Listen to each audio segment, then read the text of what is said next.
আগামী পর্বে আমরা দেখতে পাব এক চরম শ্বাসরুদ্ধকর পরিস্থিতি। বন্ধুত্বের এই মহানুভবতায় পাওয়া 40,000 টাকা নিয়ে ছেলেটি ছুটবে হাসপাতালে, কিন্তু চিকিৎসায় হয়তো আরও টাকার প্রয়োজন পড়বে। মায়ের শারীরিক অবস্থার অবনতি দেখে বাবার ভেতরের পাথরসম অভিমান হয়তো গলে যাবে, কিন্তু ছেলের প্রতি তার রাগ এবং আক্ষেপ সহজে মেটার নয়।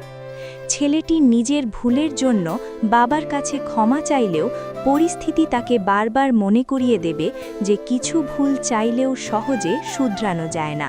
হ্যালো বন্ধুরা, সিনেমাওয়ালার জনপ্রিয় নাটক দেনা পাওনার 121তম পর্ব তো আমরা সবাই দেখলাম, আর এই পর্বের শেষ দৃশ্যটি আমাদের সবার বুকেই যেন একটা বড় ধাক্কা দিয়েছে।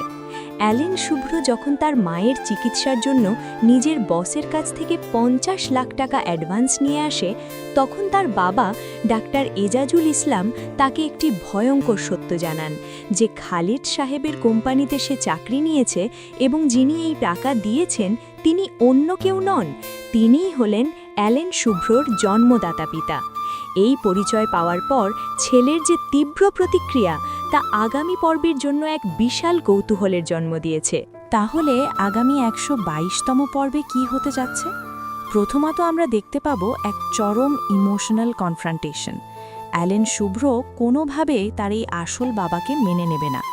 গত পর্বেই সে জানিয়েছে তার পৃথিবীতে একটাই বাবা, আর সে অন্য কাউকে বাবা বলে মানতে রাজি নয়। আগামী পর্বে আমরা দেখব সে ওই 50 লাখ টাকার ব্যাগ নিয়ে সরাসরি অফিসে চলে যাবে। সে খালেদ সাহেবের সামনে গিয়ে তার রেজিগনেশন লেটার এবং পুরো টাকাটা ফেরত দিয়ে আসবে।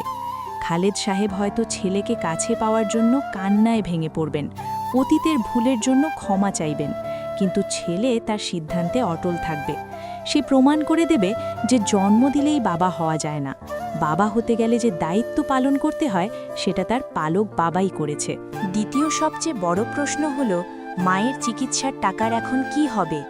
টাকা তো ফেরত দেওয়া হলো, কিন্তু মায়ের চিকিৎসা তো আর থামিয়ে রাখা যাবে না। এই চরম সংকটে পরিবারটি কিভাবে এতগুলো টাকার জোগাড় করবে? এখানেই হয়তো নাটকে নতুন মোড় আসবে। হয়তো ছেলে তার নিজের কোনো বড় আত্মত্যাগ করবে, অথবা পরিবারের অন্য সদস্যরা তাদের শেষ সম্বলটুকু বিক্রি করে দেওয়ার সিদ্ধান্ত নেবে। এই মানসিক টানাপোড়েন দর্শকদের চোখে পানি এনে দেবে। অন্যদিকে আমরা শাহিদুজ্জামান সেলিম সাহেবের চরিত্রটিকে দেখেছি রাতের অন্ধকারে রাস্তায় কান্নায় ভেঙে পড়তে। তিনি তার আগের করা ভুলগুলোর জন্য চরম অনুশোচনায় ভুগছেন।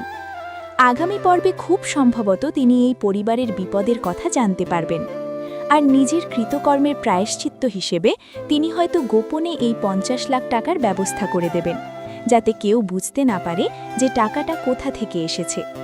তিনি হয়তো নিজেকে গুটিয়ে নিয়ে দূর থেকেই পরিবারটির মঙ্গল চাইবেন। নাটকটির এই ইমোশনাল জার্নি আপনাদের কেমন লাগছে কমেন্ট করে জানান। দেখা হবে আগামী পর্বে। ধন্যবাদ। হ্যালো দর্শক, সিনেমাওয়ালা এন্টারটেইনমেন্টের দারুণ জনপ্রিয় এই নাটকটির সর্বশেষ পর্ব দেখার পর আপনাদের সবার মনে নিশ্চয়ই একটাই প্রশ্ন ঘুরপাক খাচ্ছে, এরপর কি হবে? মায়ের চিকিৎসার জন্য জমানো টাকা নিজের ব্যবসার 3 গুণ লাভের আশায় ঢেলে দিয়ে যে চরম ভুলটি ছেলেটি করেছে, তার মাসুল কি এবার মায়ের জীবন দিয়ে দিতে হবে?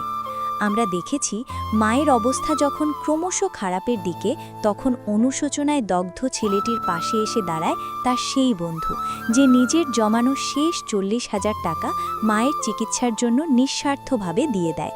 কিন্তু এই 40,000 টাকায় কি পারবে মায়ের জীবন বাঁচাতে?